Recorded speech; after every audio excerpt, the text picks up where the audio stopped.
먼저 여보 정신 차려부터 전해드리겠습니다.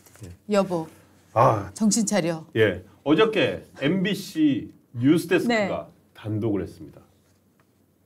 이화영 부지사의 부인인 백정화 씨. 백정화 씨가 검찰에 여섯 차례나 출석하라. 그 통보를 받았는데 한 번도 안 갔고요.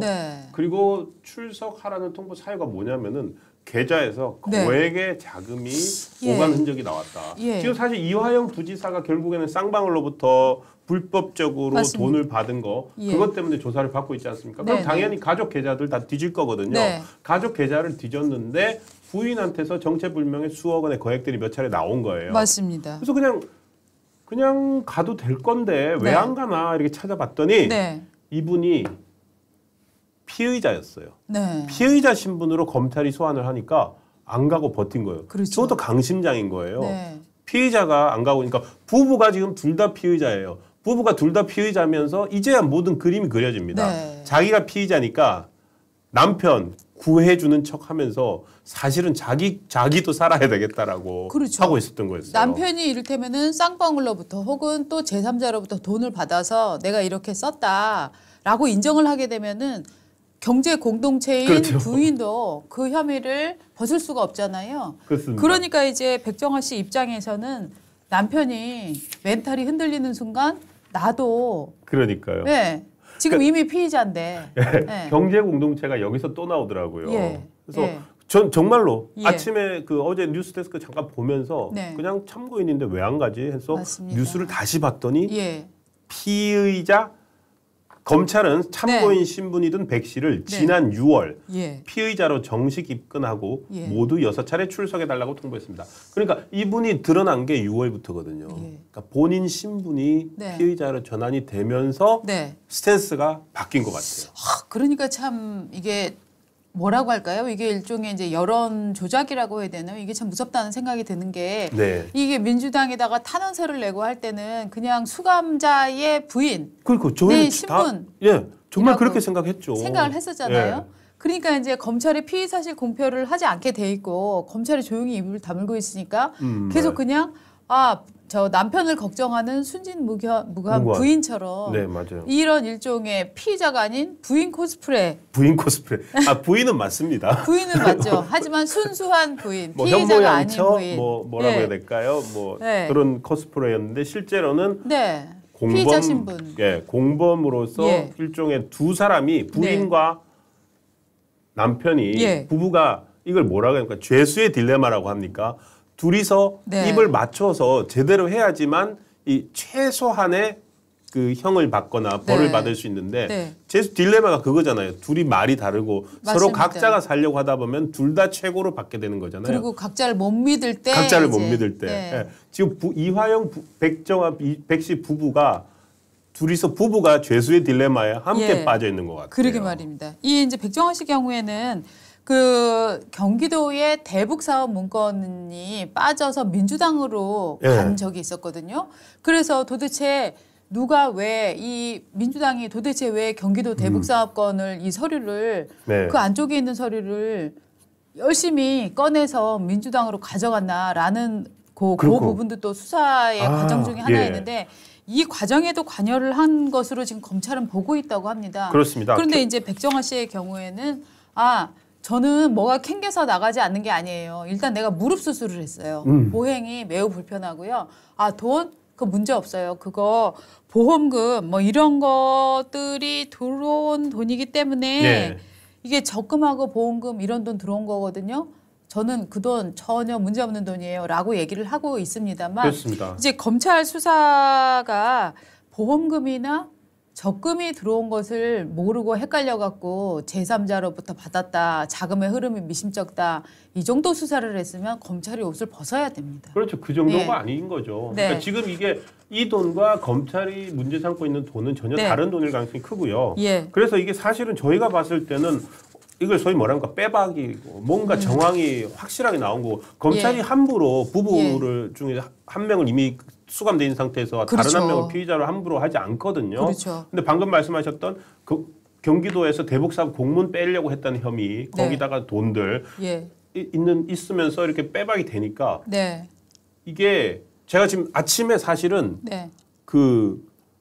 그래서 혹시나 이화영 부지사나 네. 이 백정아 씨 부인에 대한 여론이 커뮤니티 민주당 지지자들 사이에서 좀 변화가 있나 네. 싶어서 오늘 아침에 좀 방송 직전에 들어가 봤어요. 네, 네, 여론을 동향을 살피려고 예. 들어갔다가 의외의 사실을 찾았습니다. 이게 뉴스데스크잖아요. 네. MBC를 욕하는 것도 아니고 네. MBC에서 이 기사를 보도한 예. 기자를 막 공격하고 있더라고요. 기자가 누군데요? 저도 이거 처음 알았어요. 네. 기자가로 봤더니 손구민 기자더라고요. 그래서 몰랐는데 클리앙이라고 저 사이트 아시죠? 네. 이재명 지지자들 모이는데 저기서 손구민 씨가 하필 이 기사를 보도한 기자가 손석희 씨의 아들이다. 아이고. 저거까지 또 엮어서. 네. 그러면서 네. 근데 저기를 공격을 하더라고요. 네. 그래서 뭐 사실은 기자가 누구 아들이고 이 기사를 보도한 게 그거가 무슨 상황이 있습니까? 당연하죠. 예. 네. 그런데 댓글들이 가관이 아닙니다. 네. 그러면서 이제 그러니까 저런 작태는 기본적으로 이제 기자의 취재 활동, 그렇죠. 이제 매체를 막론하고 기자의 취재 활동을 제한하는 굉장히 위협적인 좋지 않은 인신 공격인 거죠. 예. 그러니까 메시지가 불만이 있을 때 메신저를 네. 공격하는 전형적인 사례인데 예. 저거 보세요. 이게 보면은 이건 뭐 그대로 읽겠습니다. 저게 사실은 저런 식으로 하면 견부 밑에 견자 나오죠. 이런 걸 올리고 주로 뭐 민주당 까는 기사 담당이죠. 그리고 제 생각에 기레기들 대마왕은 시읒 히읗이 아닌가 싶네요. 누구예요 그게? 시읒 히읗이니까 네. 손석희를 지칭하는 거죠. 그러면서 항상 멋진 척 하느라 고생했겠지만 그게 전부였을 거다. 뭐 자기 이미지 관리만 되겠다. 이런 식으로 어떻게 본다면은 그냥 뭐 어떻게 보면 뭐 손석희 씨야말로 JTBC 뉴스룸 진행하고 이러면서 영향력 최고의 언론인으로도 통하고 했지만 지금 그 아들이 보도한 이 기사 때문에 그게 마음에 안 든다고 저런 식의 댓글을 그냥 달고 있어요. 희한하네요. 소위 지지자들이. 저 문재인 대통령이 집권하는데 가장 큰 도움을 준 게 손석희 씨라고 저는 생각하고 있는데 그렇죠. 언론에서는. 청와대 마지막 떠날 때 단독 인터뷰도 몇 시간 동안 했던 언론인이지 않습니까? 근데 하여튼 그러니까 이제 개딸하고 이 친문하고는 또 결이 다르다. 그렇게 보겠네요. 그래서 참 비이성적인 작태를 기자를 향해서 하고 있다는 말씀을 드렸습니다. 네. 자, 윤석열 대통령이 오늘부터 휴가인가요? 예, 그렇습니다. 오늘부터 6박 7일 동안 8일까지 오늘 2일부터 8일까지 6박 7일 휴가를 거제도로 떠난다고 합니다. 네, 이제 대통령 휴가 갔다 오면은 누가 바뀔 것이다 지금 벌써부터 얘기들이 많이 나오고 있는데 그거는 이제 윤석열 대통령이 휴가 처해서 아마 그렇죠. 장고에 들어가서 이제 결과를 갖고 올 거라고 믿고요. 이 대통령 휴가 하면은 또 휴가 가면 또 막 비판하잖아요. 지금 이 시국에 왜 대통령이 휴가를 가?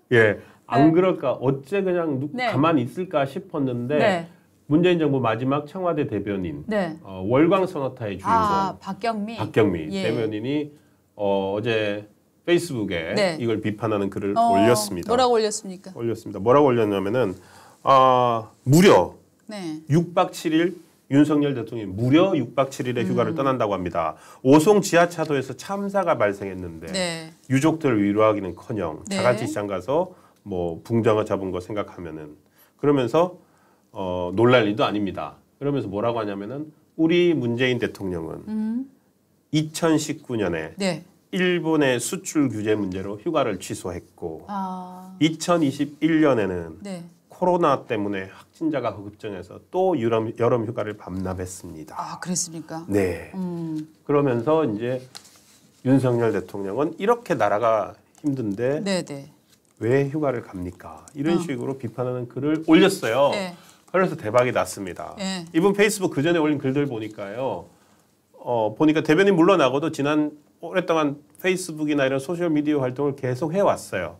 했는데 뭐 좋아요 수가 뭐 20개, 30개 뭐 지지부진이었는데 어저께 이 포스팅으로 완전히 다시 한번 이제 또 여론의 그 관심의 대상으로 떠올랐습니다. 아무도 관심 없던 사람 중에 한 분이었던 것 같은데 조용히 있었잖아요 그동안. 아주 조용했죠. 근데 페이스북 들어가 보니까 본인은 계속 열심히 뭔가를 계속. 이 사람 주장이 맞긴 맞습니까? 말이 안 되죠.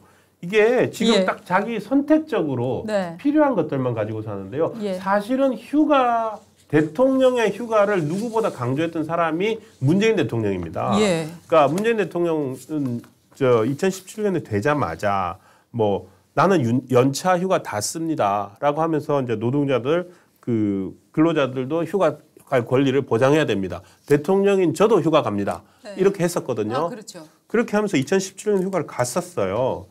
그해 여름 저 기억을 합니다. 근데요. 오송 지하차도 참사가 이렇게 벌어졌는데 윤석열 대통령이 휴가 간다고 비판하고 계신데요.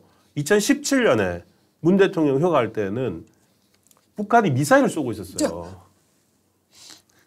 북한이 미사일을 쏘고 있는데도 본인은 저는 연차 휴가를 다 사용할 계획입니다. 국가안전보장회의가 열리고요. NSC가 막 소집되고 하고 있는데도 자기는 휴가를 갔어요. 왜? 노동시간 단축과 연차 사용 의무화 이런 약속을 대통령이 나부터 스스로 지키겠다면서. 그렇죠. 휴가 굉장히 열심히 독려했었던 기억이 나네요. 기억이 나시죠. 네. 그래서 북한 위기, 북한이 미사일을 도발을 해도 간다는 거예요. 저는 오히려 이 박경민 씨가 지금 갑자기 왜 포스팅을 올렸는지가 더 의문이에요. 확실히 이제 총선이 이제 내년이니까 이미 이제 지역구나 뭐 이런 거 차지하기 위해서 서로들 굉장히 지금 존재감을 나타내기 위해서 애들을 쓰고 있잖아요. 예. 저는 그런 뭐 일환이 아닌가. 저도 여기 있어요 하는 그렇군요. 나 존재감 잊지 말아라 하는 그런 느낌도 지울 수가 없어서 이런 종류의 가만히 있는데 가만히 있다가 이제 조용히 잊혀졌던 인물 과거 문재인 정권에서 일했었지만 예. 뭐 여러 논란도 일으켰었지만 이제는 좀 잠잠한가 보다 하는 사람들이 이제 마구마구 활동을 할 시간이 아닌가 그런 일종의 짧은 동면에서 깨어난 시기가 아닌가 예상을 해봅니다. 깨어나라. 네, 깨어난다. 깨어난다. 네. 자, 이 만화 얘기 한번 잠깐 해보고 갈까요? 이순신 프로모션 많이 했었잖아요, 민주당에서. 지금도 민주당 최고위원 회의하고 있을 때 보면은 이재명 대표 뒤에 딱 이순신 후쿠시마 오염수를 지키는 건 우리다라고 하면서 이순신 장군 동상을 배경으로 하고 있죠. 네. 그리고 이순신 마케팅. 나는 이재명과 정치 공동체다 이런 그림들이 막 돌고 있어요. 저거 뭐냐면은 이재명 대표의 얼굴을 이순신 장군의 과거 이제 모습에다가 합쳐놓은 거고 저거는 심지어 정청래 의원 얼굴도 저렇게 합성한 게 있어요. 네. 그 죽기를 각오하고 싸우면 사즉생 뭐 생직사 뭐 그거 이제 얘기를 하고 있는 건데 저 밑에 사진 한번 보여주시고 그다음에 저렇게 정청래의 얼굴을 넣은 것 그다음에 또 이재명 대표의 얼굴을 넣은 것 이렇게 두 개가 많이 돌아다니고 있습니다. 누가 이순신이에요? 둘 다 정청래 자기가 이순신이라고 하는 거예요? 이게 뭐냐면 정청래 의원의 또 뭔가 속내가 차기를 노리는 거 뭐 이런 거 아닌가 싶어요. 그러게요. 근데 저는 정말로 이거는 진짜 이렇게 뭐라고 할까요? 이 아부가 지나치면 이렇게 보기에 되게 민망하잖아요. 보는 사람도. 그렇죠. 저는 약간 그런 형국이라고 생각을 문구가 하는데. 나는 이재명과 정치 공동체다. 이런 거죠. 그래서 좀 상당히 민망하다라고 생각을 했는데 처음에 이제 이 인수신 마케팅이 시작된 것은 후쿠시마 이 처리수를 그렇습니다. 둘러싸고 이 반일 정신을 갑자기 국민들한테 고양시키고 선동하기 위해서 이제 이순신 장군 동상 나오고 막 이런 이순신 마케팅이 들어갔는데 정말 많은 국민들이 과하다. 지하에 계신 이순신 장군이 벌떡 일어날 일이다. 이렇게 생각을 하셨단 말이죠. 근데 이순신 장군께서는 가만히 계시고 이 그림을 그린 작가가 지금 나섰습니다. 이순신 장군이 가만히 계실 수밖에 없죠. 그렇죠. 그런데 저 그림의 원작자가 나선 거네요. 그러니까 사실은 저게 그림을 그리는 사람 입장에서는 자기 작품인데 자기 작품을 허락도 안 받고 훼손을 한 거예요. 훼손. 그리고 이 그림을 봤더니 이 그림이 이제 뭐 그냥 쉽게 한번 그려봐야지 이순신을 그린 게 아니고요.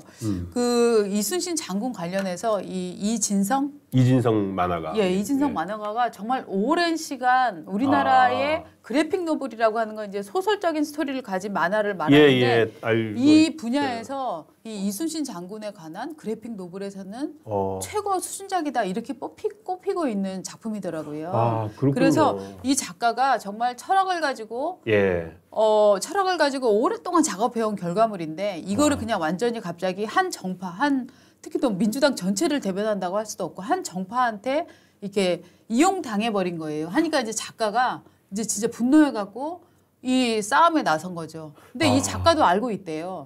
자기가 이 부분을 문제시 삼을 경우에 얼마나 야당 지지자로부터 공격을 받을지 아는데 나는 작가로서 내 자존심을 지키겠다라고 하면서 이번에 소송에 나선다고 합니다. 아, 그렇다면은 이해가 됩니다. 아까 방금 우리나라에서 이순신 장군 그림으로 최고라면은 뭐 고증도 했을 거고 저런 고증하기 위해서 얼마나 많은 그림들을 참조했겠습니까? 그리고 난중일기나 뭐 이런 작품들을 역사 기록물 다 봤을 거고 그렇다면 정말로 아주 결집된 정신적 그 노력이 결집된 하나의 작품인데 그걸 저렇게 아무렇지도 않게 그냥 자기들 선전물로 사실 쓴 거 아닙니까?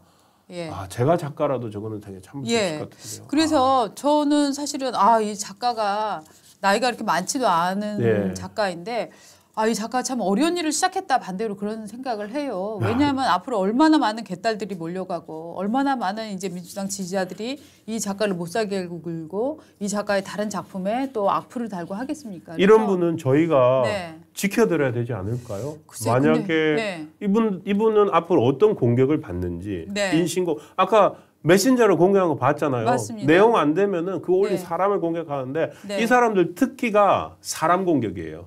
그 사람 뒷조사하고 그 사람의 어떤 공개된 것들 찾아서 그거를 가지고서 공격하고 망신적으로 정신적으로 힘들게 만드는 거 그렇게 해서 입을 닫게 만드는 게 특기잖아요. 그런 경우에는 이 작가님 우리가 지켜드려야 될 것 같아요.